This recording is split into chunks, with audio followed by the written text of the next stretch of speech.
I think you call that a digital hiccup.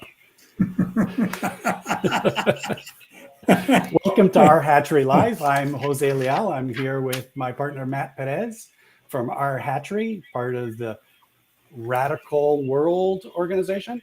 And today, as a guest, we have Paul Tolchinsky. Paul and I have known each other for a little while. He reached out a few months ago, I guess about a year ago, Paul? Yep. You said, Yep. hey, we're doing EODF, and we want to do it in Lisbon. You're Portuguese, you must know Lisbonites. And I had a handful of Lisbonites that I knew, and it worked out. We had an awesome conference. Unfortunately, you weren't able to make it, which I really missed the opportunity to meet you in person. But the work that you've done with EODF and telling us that you're going to get a chance to tell us what all that means. And the conferences, it's beautiful work. So, Paul, thank you very much for joining us. And tell us a little bit about who you are, what you've done, and what this organization is. So, super. Thank you, Jose. Hello, everybody. My name is Paul Tolchinsky. I happen to live at the moment in Scottsdale, Arizona, and I've been here for about 7 years.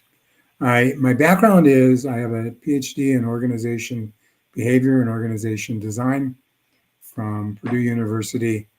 My claim to fame is I carried a famous Brit by the name of Eric Trist's bags while I was working in General Foods, helping him redesign the factories within the General Food system back in the 1970s and early 80s. So I've been doing this work for 40 plus years. And along the way, I moved to Europe. So the EODF stands for the European Organization Design Forum.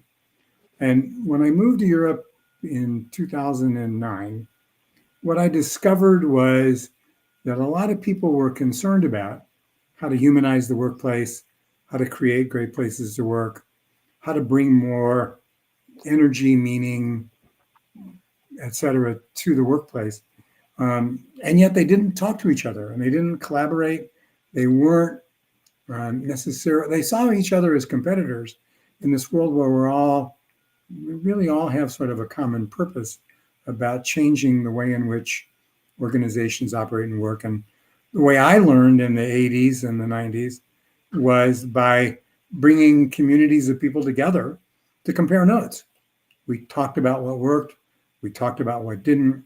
We talked about the principles underlying it and how they might be applied in different contexts. And so the European Organization Design Forum was my way of bringing together people who had like minds but didn't necessarily talk to each other in a way that would build momentum, build curiosity, build interest, make us all better at what we do in some way.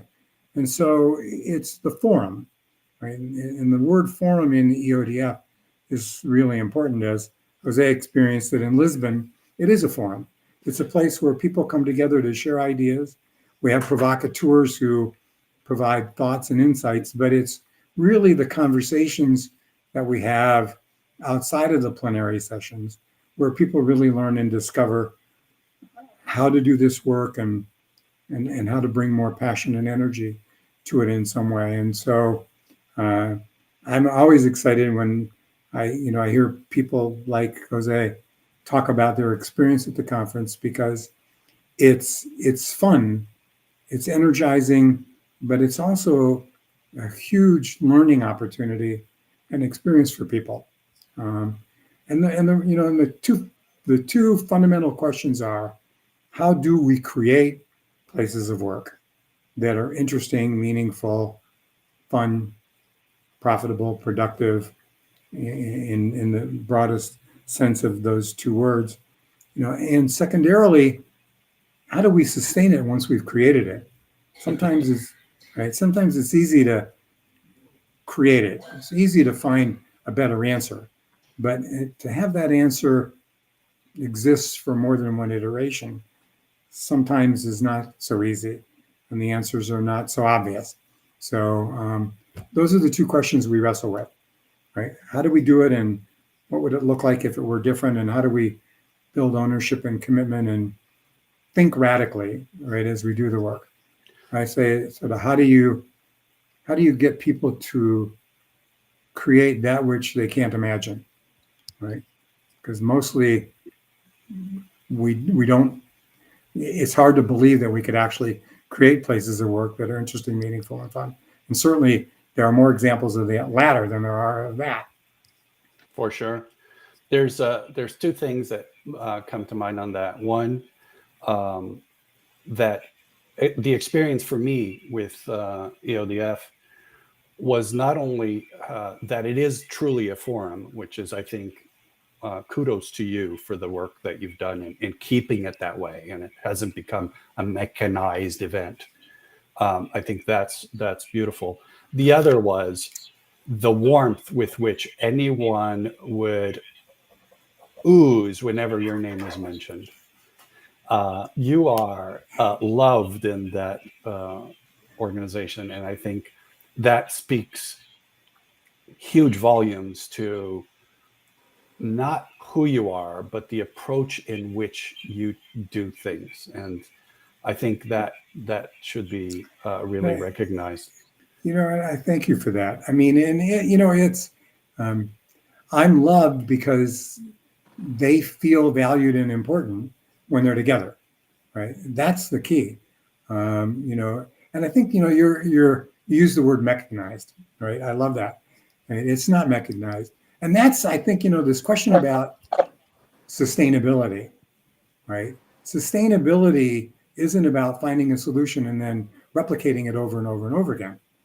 It's finding a solution today, finding a new solution tomorrow, finding another solution 2 days from now, finding another solution 3 days from now, and giving the people the opportunity to create and recreate for themselves the experience that really matters, right?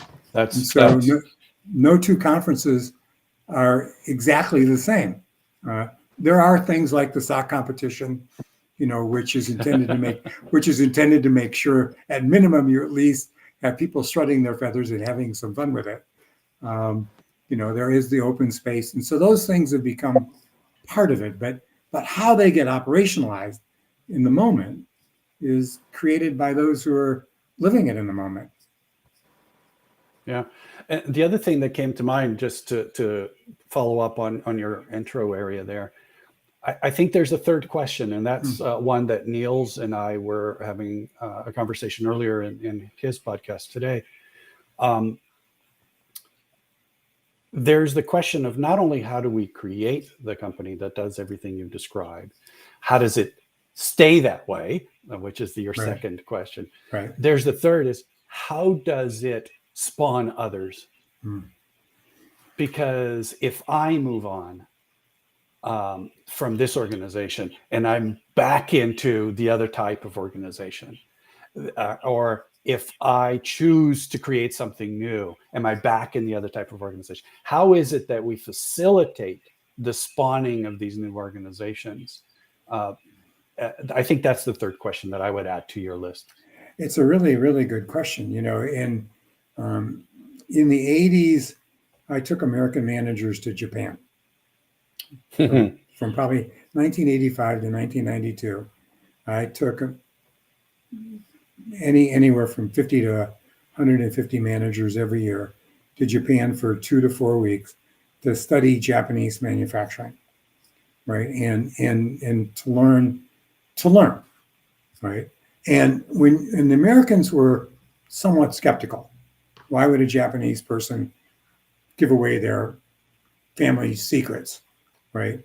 And periodically, an American would actually ask the Japanese manager the question, why are you telling us all this? And the one manager's answer that stuck with me most was, because my people know I'm giving away the house secrets today. So they got to create new secrets tomorrow if they want to sustain themselves. That's beautiful. And I thought it's perfect. And what he was essentially saying is, I'm giving you my truth of the moment. But tomorrow, because I gave you my truth at the moment, we won't be in the same place, right? And so the challenge for you is take what you learn here and apply it. But even when you apply it, it won't look like what you just saw here. It'll be somehow different, and so how do you do that? The second part about it was um, the migration of these ideas gets too caught up in the tools and the templates And the practices. and the practices, right? And not in the principles.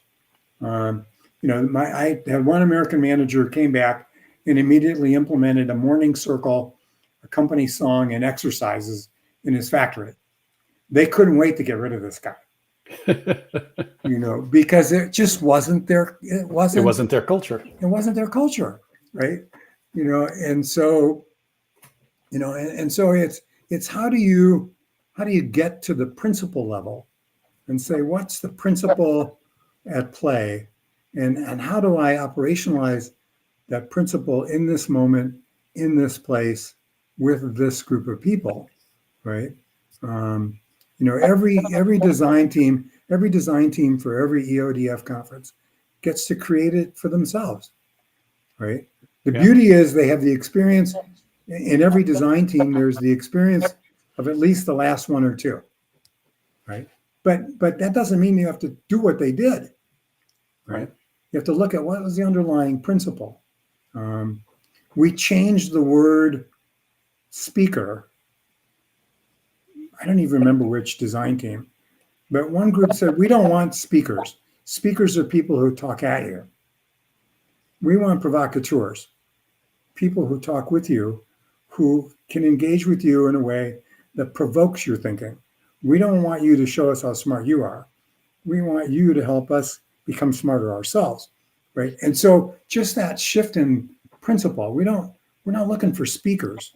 We're looking for provocateurs.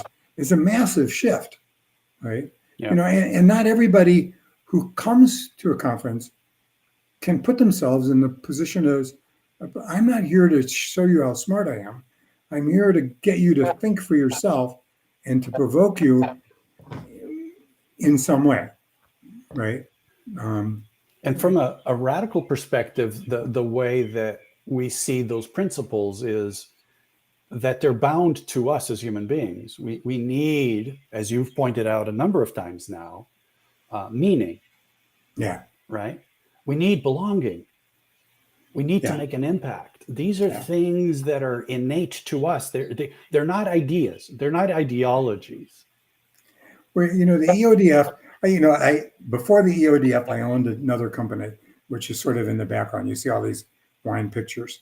And I got to practice what I was preaching as a consultant, and so the EODF is practicing what you preach, right? And so it's in the book on whole scale change that I co-wrote 20 some years ago with my old partners, we talked about what energizes people, right? I mean, what is it really? The short story was as I landed in India a year after my partner Kathy Dannemiller had been there, and the first question out of the manager's mouth was, "How do you keep the fire burning?" That because Kathy had been there and she'd given them good ideas and she'd provoked their thinking, and they were off and running like crazy. And then when they got done with all the good ideas that Kathy had given them, they were like, "Well, now what do we do?" And so when I landed, the first question that we got asked is, "How do you keep the fire burning?" Right? And the question is, what energizes people? And and this is 1996, and I thought I don't really know the answer, right? I had thoughts about it, and I was there for a month doing a lot of training and working with a lot of people to understand whole system change and whole scale large group methodologies, and we created this formula, which speaks to what you just said. What we said is energy is a function of three things. The first is meaning. This meaning, it's the why. Why should we do this? Exactly. Right? And does it not only make a difference to the profitability of the company, but to the planet? right? And is it making a contribution that I could be proud of? If it has meaning and purpose, yeah, I can get energized and mobilized, right? The second was hope. Right? If I'm hopeful, I'm more energized than if I'm feeling helpless, right? And what we said back then was hope is a function of actually seeing progress to the goal, right? And sometimes, in our digital world, progress may be happening in one part of the company or one part of the planet, and it's not happening in another, but the one doesn't know about the other. And so they become frustrated and disenfranchised. To your point about how do we spread the word Right. and inculcate each other, right? And so hope is about seeing results. I have a really good low-tech example of that from another old client. But the more hopeful I am, the more energized I am, Right. right? And the more willing I am to actually put forth effort and energy to make something happen. The third will resonate with you instantaneously, which is power. If I don't have the power to influence my circumstance, if I don't have the ability to make a difference, if my voice isn't heard, I say, bullshit, who cares? Right. Right?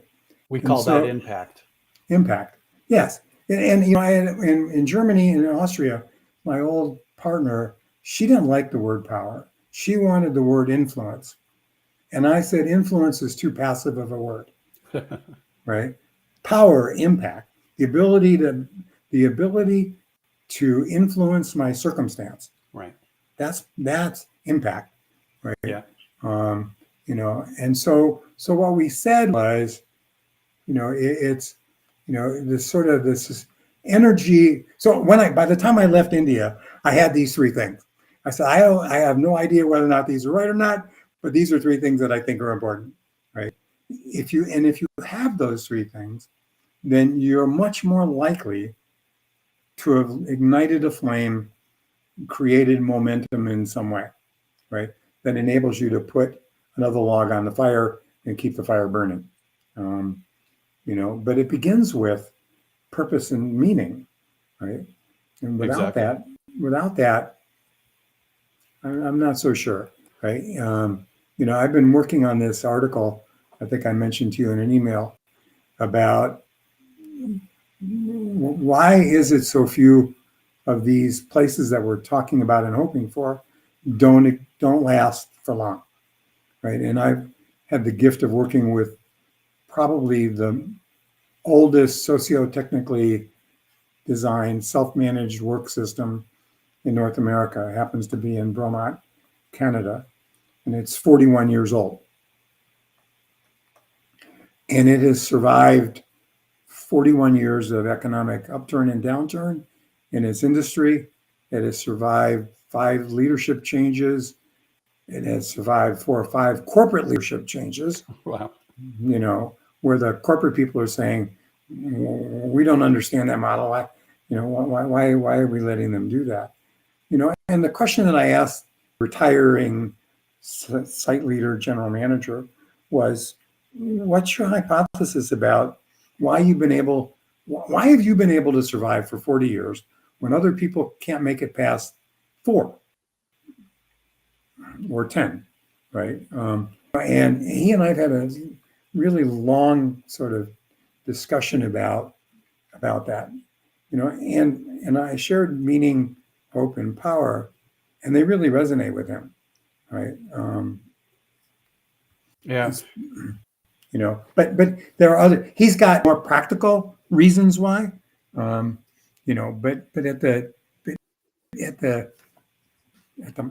the macro level, right, The foundation at the root. The root principles are people have a voice. I mean, this is an 800 person facility, and the workers run the place. Right. There's 80 salaried people and 800 quote shop floor people, right? Mm-hmm. And they run the place, and the 80 support them. And if somebody came in and wanted to change it, they'd throw them out the front door. Exactly. And Right. that's the power of having a system where people are engaged in their meaning, in their impact, in their belonging with each other. Right. I think I would add one more. Your three, I would add that belonging is a big piece of that. And I think belonging really is about trust, right? And so we want to be with people that we trust and be safe in that environment. Yeah. If we're not safe in the environment that we're in, then we're out of balance, and we have the conflict starts there, and then we start to use power against each other, power over each other, and that's where it all falls apart. Back to the topic of today's talk, which is sustaining this, right? Because what causes it to fall apart? Therefore, what causes it to be sustained? And I just want to bring our attention to the fact that Matt seems to be having a video issue, and he's popping in and out. But Matt, we can't see your face, and we can't see if you're biting to get in here in the conversation. So I want to pause to give you a chance to jump in if you want to do that. Maybe we can't hear you either. I don't know. Matt, we aren't hearing you if you are saying something.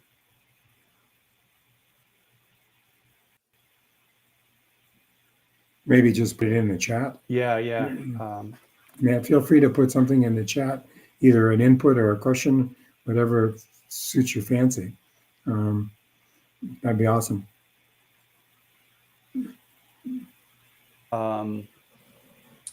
So to move the conversation back to sustainability. So what in your experience have you seen that you've talked about all these organizations that have been able to do something, as you've just described in Canada, which I lived for 25 years up in that space, and it sounds by what the company you said it's in Quebec. It's in Quebec. It's about an hour outside of Montreal. Right. And I worked for a Quebec corporation in Toronto, so I used to visit Quebec quite regularly. What examples do you have? Because I'm sorry to say it this way, because I don't mean to be mean about this, but you're sort of the grandfather of this space. You've been at this for longer than most people have. And you probably have more experience and more knowledge about both the failures and the success. And I'd be more interested in the failures at this point, because I think sustainability isn't so much about the success as it is understanding what causes failure. And I've had both, right? I mean, I've probably helped design and start up 10 factories, 10 businesses, everything from aircraft engines and engine blades and landing gears to dog food and Jello and a bunch of others. And, I think you could speak to both of them. I think there's a couple of things that sort of overlap. Maybe that's the way to start, right? Because I think the first most important one is the one that most people hate to hear first. And that is, nothing breeds longevity better than success, right? And so if you read about the Volvo experiments, the Scandinavian experiments, you look at Saturn in the US and others, sustainability is in part a function of being able to deliver on your results, right? So, the places I've worked where people say, that's bullshit, right? Then what we say is, can you outperform us? And the answer is no, right? What we do works and delivers to the customer, to the marketplace, to the shareholders, to us as employees, right?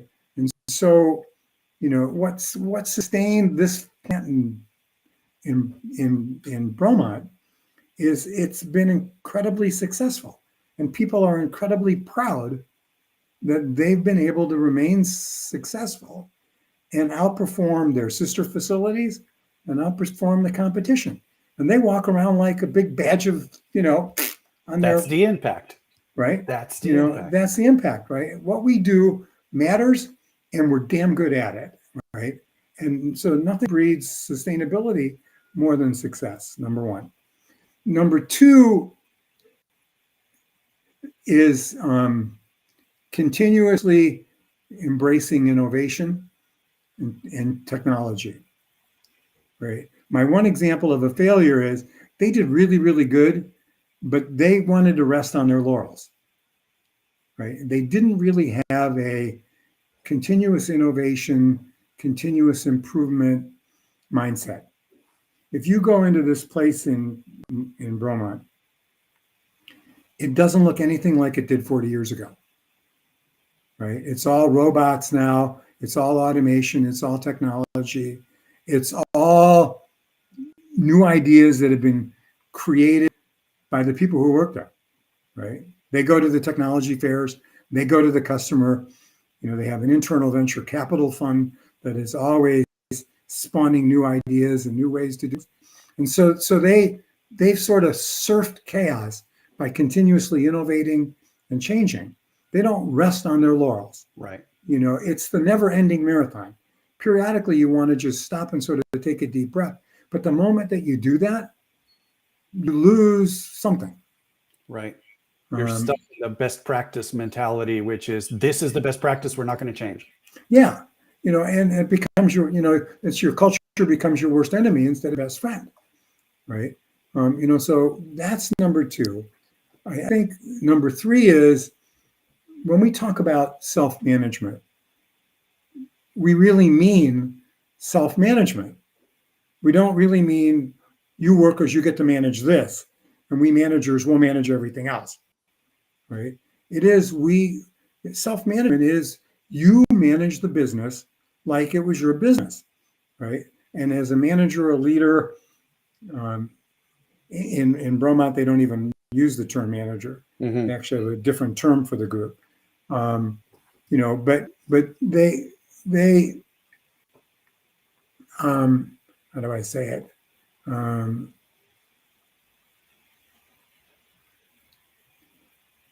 I sort of lost my train of thought for a second there when I did that. They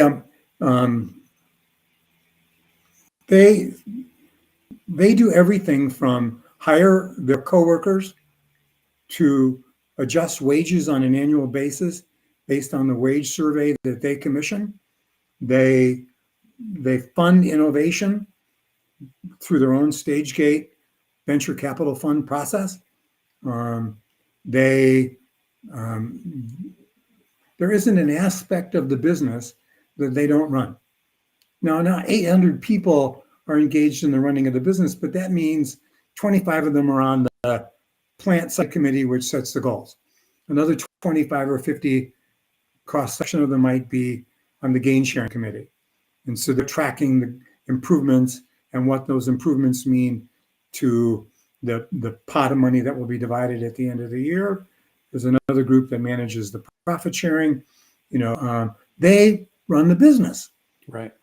And and I think a lot of the failures, the worker they get to self-manage their daily work, but they don't really get to run the business. Right. It's not self-managed. Right. Go. No, I was just going to say, if Matt's technology was working right now, he would be jumping in and saying, we call that co-management, not self-management, because it's about doing it together, collaboratively managing. So that's one terminology change that we use. The other is co-ownership. Not just making people feel like they own things, but actually owning things. And therein lies my example of my biggest failure, because it was an employee ESOP where the mythology was that the employees were going to become the owners of the business. But the reality was leadership never gave up control. And so the workers had, quote, an economic share, but they didn't really have any voice in running the business. So the bosses and the leaders and others were still making bad decisions. And people were looking around, scratching their heads saying, wait a minute, I thought I was an owner. So what exactly does that mean? And I understand that an ESOP isn't the same as what you mean, Right. From a co-ownership point of view, but it destroyed the place because the languaging that they were using around ownership was so inconsistent with the behavior, Right. right, that it destroyed the place. And people became disillusioned, disenfranchised, right? The whole issue of impact and power. Right. Exactly. Right. Yeah. And there's a difference between ownership and having a stake. Yeah. They're two very different things. Yep. Right. An ESOP is the ability to have a stake in a different way than just simply having, shares in a public company. Yep. And shares in a public company is not real ownership for the most part, right? That's right. Right. And I could be an outside investor with 0.001% ownership, or I could be an employee with 0.001 ownership, and neither of the two are really able to say I own this organization from an impact perspective. Yeah. I actually, I get. I mean, where Bromont sort of cuts a fine line is people together co-create the gain sharing goals for the year. They collaborate on what's the opportunity, what are the improvements, where do we need to put our emphasis. There's an overlap with the employee steering group, which is sort of looking at, what do we need to do from a business perspective to satisfy all of our stakeholders for the next 12, 18 months, right? And so there's the collaboration across these entities where they're working together to do that, and tracking the improvements in a way. But, it also, the other part about it is, I think what differentiates it is people actually get to understand the financial aspects of the business and the economics of it, right? Whereas if you just have a share, you never get any of that, right? You just hope that whoever's taking care of it manages it well enough that you get a return, right? Exactly. So Bromont is, it isn't quite what you're describing in co-ownership. It's owned by a big company, Right. But it does a really good job. Or maybe the other part of it, Jose, is it does a really good job of managing its stakeholders, where one or two of my failures have not. One, the headquarters people called it the pleasure palace. And they, and the people in this particular place laughed at that, but never really challenged their stakeholders to understand why it was the way it was, right? Why it had skylights and trees in the middle of the factory and all these other things that had it looking like no other factory you've ever been to. But so they didn't manage their stakeholders very well. And so leadership and ownership wasn't as committed to them, right? Where Bromont does a really good job of constantly managing its stakeholders, customers, suppliers, the local government, the Quebec government, right? The corporate, Not the corporate, an easy government to please. No, exactly. Right. And at least in one instance, the government actually pushed the corporate to back off on something they were thinking about doing. Right. So sustainability was, because the stakeholder was so invested, pushed back on other stakeholders. The group, the people inside didn't have to do it. Right. The stakeholders managed themselves in some way. where in my two examples that are the most painful, right? Neither one of them did a very good job of managing the ecosystem, right? And they thought they had to insulate themselves to protect themselves, Right. right? And in doing that, they actually cut off their lifelines in some way, right? Yeah. They, As you said earlier, it's about the dynamic, paraphrasing, it's a dynamic system of integration, yeah, right? And what we do tomorrow is different because tomorrow is a different day. It's a different dynamic. And so how do we do things in a way that is living in the moment and recognizing what needs to be done? yeah, That yeah, whole process of not building static models of structures and of organizations and of relationships. yeah. Matt is back. Let's hope that Hey, we can man. hear him. Can we hear you, Matt? Can you hear me? We Yes. can. You're All back. right. All right. Now you get a chance to participate. Sorry you're having that issue there. You already said my piece about co-management and co-ownership. I knew you would. I knew Yeah, it would be very strong for and you. Paul has described very well why we believe that it has to be co-ownership. You found Broman. How do you spell that? Bromont. BR. And, Bromont. It's and about Uh, it's in ski country. It's in ski country outside of Montreal. yeah. Actually, Okay. And right. in French you swallow the T. You swallow tea, call it Bromont. Oh, Exactly. Bromont. Okay, I Bromont.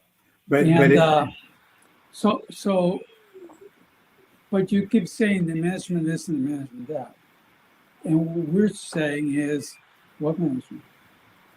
People are doing the management; they should know everything, sales, productivity, so they can react. And some people will not do it well, and some people will do it very well. So, what a position would anybody have to have, except the investors, obviously, to not have management? well, it depends on, are you talking about a position or a role or work? Both. I mean, because I don't think you need the position. I mean both. I mean both. Okay. Position and the role. I mean, in Bromont, there are no managers. There are three groups of people who work together. The largest group is 800, and they're broken up by manufacturing tasks and cells, right? And they do everything from quality control to staffing to right scheduling. They manage their workspace. That's very close. Very close. Right. They do it all. The second group acts as the technical support to them. Right. So the second group provides training and development and maybe sometimes troubleshooting and problem solving around technical issues that maybe those groups of people can't solve for themselves. Right. And they're salaried from a financial point of view, where the 800 are quote hourly, right? The third group is 15 people who are sort of the global functional experts, whose job it is to manage the ecosystem and all the stakeholders, right? So if we What had does that even What does that even mean? well, that means that like if before this call, I had the site leader on another call, and what he would tell you is he spent 30% of his time at corporate convincing people to bring them more business, or with the Quebec government, right, talking about why what they were doing was important and useful, and looking for maybe technology capital for a spin-off for a great idea that they were creating. He spent 30% of his time managing the external stakeholder environment, customer visits, taking people to customers, suppliers, visiting suppliers, right? Taking people to visit. That's, his job was the more long-term strategic. They went from no robots to hundreds of robots, right? Now they're doing 3D printing, and soon they're going to be using artificial intelligence, right? And so this group of 15, they're the ones that are out there scouring the universe for what do we need to do to continue to be competitive. And people are basically asking them for help. If you find anybody who can do XYZ, right? The story he told on my phone call a little bit ago had to do with creating a finish that was mirror-like on the product, and it cost $10 per product to create this kind of mirrored finish, right? But they needed to get the price down to $1. So between the workers brainstorming everything they could think about, and this group of 15 sort of scouring the planet, right? They discovered something in the plastics industry that they could apply to their metals industry that brought it down from $10 to $1.25, right? Which enabled them to go back to my original thing about how do you remain cost competitive, right? And so that group has sort of a unique job. They're the ones that oversee the collateral organization of subgroups and teams that actually manage the work groups, and the subgroups manage the week to week, month to month, maybe a little bit of year to year. The group of 15 is more 2 years out, 3 years out, right? They might come back in something that may be more immediate, but that would be driven by one of the manufacturing cell teams, right? So and they don't, that group of 15, Matt, doesn't really manage. They don't tell anybody what to do or how to do it. Right. They're not the conduit between one functional group and another functional group. That's up to the groups to figure out themselves. If you talk about managing as a coordinating and linking mechanism, that happens group to group. Okay. There's not a person who manages that boundary, right? The work groups and the cells manage those boundaries themselves. The task of managing, planning, organizing, controlling, blah, blah, blah, that's internal to every group. Okay. So what do you need? I mean, in the end, if this group is owned by a group of investors, in the board that represents them, they're making money for somebody else. Yes. Well, yes, that's true. 100% true. And they make a lot of money for themselves, because in this facility, you get paid, and your economic portfolio has 4 components to it. The first is your hourly wage, which is adjusted every year based on the salary surveys that they do for themselves, right? So they rarely go down. They sometimes stay the same, and sometimes they go up. The second is they have a pay for knowledge system. So the more you learn and the more you know about how to manage the day-to-day and how to do the work of your group, the more valued you become, the more incremental income you make. The third is continuous improvement. A portion of every dollar saved goes into a pot that the workers divide at the end of the year. And who decides that portion? They do. They do. They actually, I mean, technically the answer, well, maybe that's a little bit facetious. They do, but it gets signed off by the investors, by the corporate people who own them, right?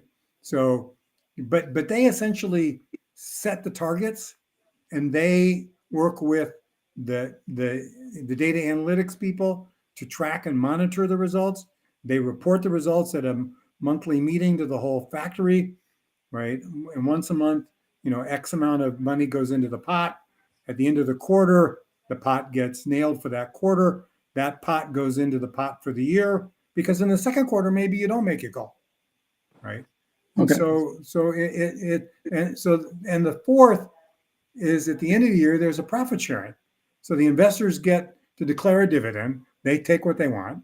And as a part of that dividend, there's a dividend back to the workforce, right? So they have four ways in which they can economically benefit from what they're doing.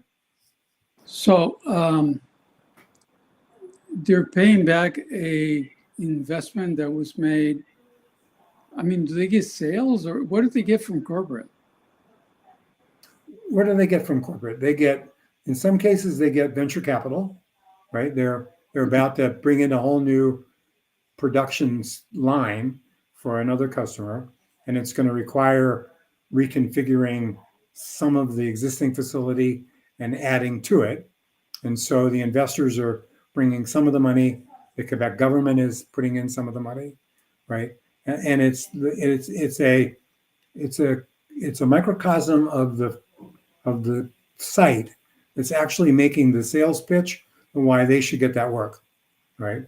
And what they could do with it in some ways. They've run the numbers. They know what they need to do. So from the investors, they're getting, capital. In some cases, they're getting access to technology and new systems. This facility does a really good job of integrating technology with the human system, right? Okay. They've actually figured out, they do a really pretty good job of leveraging technology to augment human systems, not to replace human systems, right? So they don't bring in a new machine and get rid of 10 people, right? That's not the way they operate, right? And they wouldn't bring in a machine that would eliminate 10 people, but they might bring in 10 machines and ask 10 people to run them as a part of their overall cell responsibility. But so, and if they were self-sufficient, Matt, I mean, they could spin themselves off. Yeah, I mean, they probably could. I'm working with another group that's actually doing that. They're spinning themselves off, but they're getting seed capital from the financial markets to be able to do that. Yeah, that's a mistake. Yeah. We were, so I was co-founder of a company that grew to, right now it's like 900 people. Most of them in Mexico. There's like maybe 10 people in the US. And it was co-managed. It was self-managed, and now it's a patriarchy. It's not what it was. But my biggest regret, not regret, because I don't dwell in the past, but my biggest realization after leaving the company was that we didn't do the number 3 that Jose mentioned at the beginning, that we didn't prepare people to spawn new companies. So people would leave. At one point, the salaries were going crazy, and we weren't going as crazy as the salaries, and people would leave for the higher salary, even though it was what we call a fiat system. Move that from there to there. Why? Because I say so. That's the fiat system. And it sounds like Broman is not that way in 99% of the case, except when it comes to finance. And but we didn't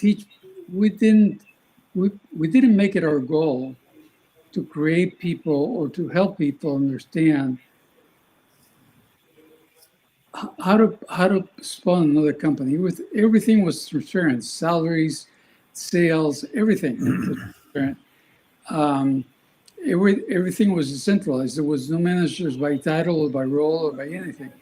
People would take on leadership positions. There's no question you need leadership.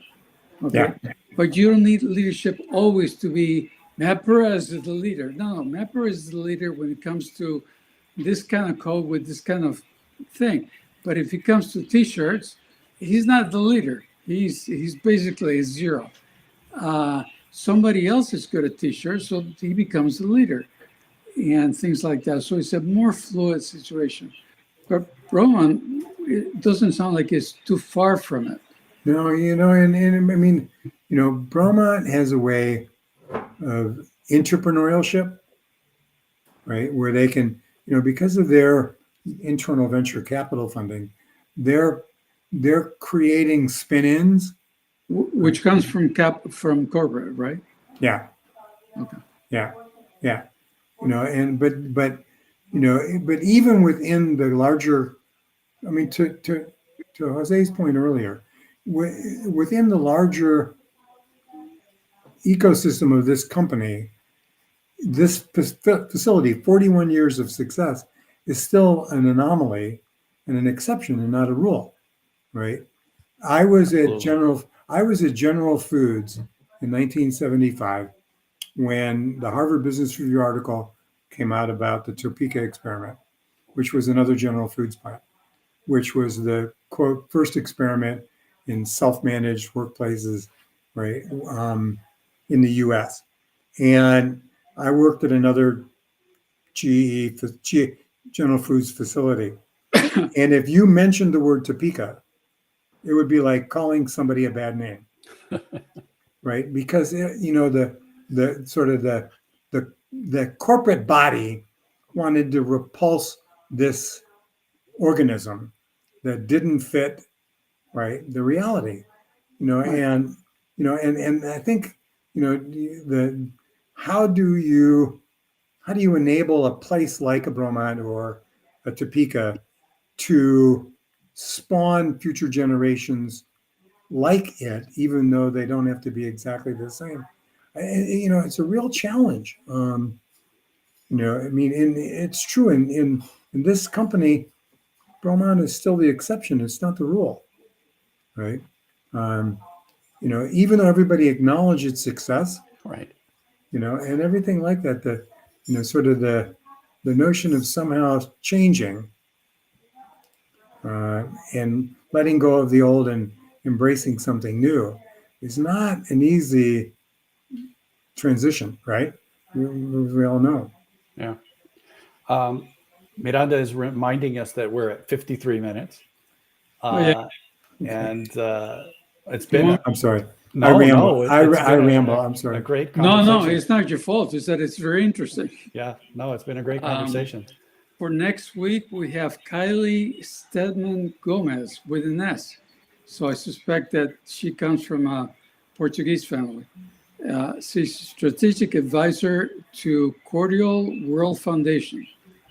I don't know what any of that means. I don't know if Jose knows, but we're going to find out next week when she joins us, and looking forward to it. So far, the conversation with Paul has been really interesting in spite of all the technical problems that I had. And the talk about Broman is amazing that it got so close, even though it's still part of a corporate body.